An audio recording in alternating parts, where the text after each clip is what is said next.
અમદાવાદના Khokhra police station વિસ્તારમાં મહિલા સાથે બનેલી દુષ્કર્મની ઘટનામાં આરોપીની ધરપકડ કરાઈ છે.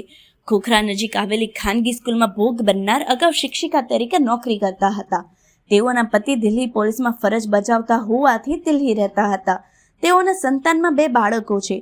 તેવામાં વર્ષ 2019-20 દરમિયાન તેઓના ક્લાસમાં ધોરણ 3માં અભ્યાસ કરતા એક વિદ્યાર્થીને કોરોના લીધે સ્કૂલ બંધ થઈ હોવાથી તેઓ ઓનલાઈન ભણાવતા હતા.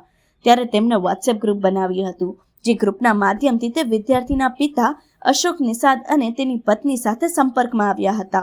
અશોક અવારનવાર શિક્ષિકાના સાથે વાતચીત કરતો હતો અને તેના ઘરે અવરજવર કરતો હતો.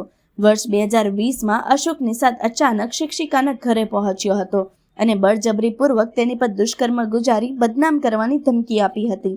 જે બાદ અવારનવાર આરોપી શિક્ષિકાના ઘરે જઈને તેની પર દુષ્કર્મ ગુજારતો હતો અને તેના અશ્લીલ ફોટો અને વિડીયો પણ બનાવી લીધા હતા, જે બતાવીને તેને પૈસાની માંગણી શરૂ કરી હતી. શિક્ષિકાએ ટુકડે 25 થી 30 લાખ રૂપિયા રોકડા આરોપીને આપ્યા હતા, તેમજ સોના ચાંદીના દાગીના પણ આરોપીએ લઈ લીધા હતા. જે બાદ ગત ઓગસ્ટ મહિનામાં આરોપીએ શિક્ષિકા પર દુષ્કર્મ ગુજારી વધુ પૈસાની માંગણી કરી હતી અને તેને પૈસા આપવાનો ઇનકાર કરતા ઝઘડો થયો હતો. જે બાદ 15 ઓક્ટોબર 2024ના રોજ અશોક અને તેની પત્ની તેમજ બીજા વ્યક્તિઓ શિક્ષિકાની સ્કૂલે આવી તેની સાથે ઝઘડો કર્યો હતો અને તેને માર મારી હતી. તેથી શિક્ષિકાએ આરોપીઓ સામે પોલીસ ફરિયાદ નોંધાવી હતી.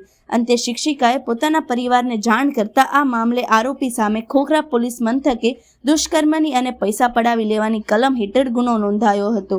આ મામલે ખોખરા પોલીસ આરોપીની તપાસ કરતા તે અમદાવાદ ગ્રામ્યના વિવેકાનંદ નગર પોલીસ સ્ટેશનમાં નોંધાયેલા એટ્રોસિટીના ગુનામાં જેલમાં હોવાનું ધ્યાને આવતા સાબરમતી સેન્ટ્રલ જેલમાંથી ટ્રાન્સફર વોરંટના આધારે પકડી તેની ધરપકડ શરૂ કરવામાં આવી હતી.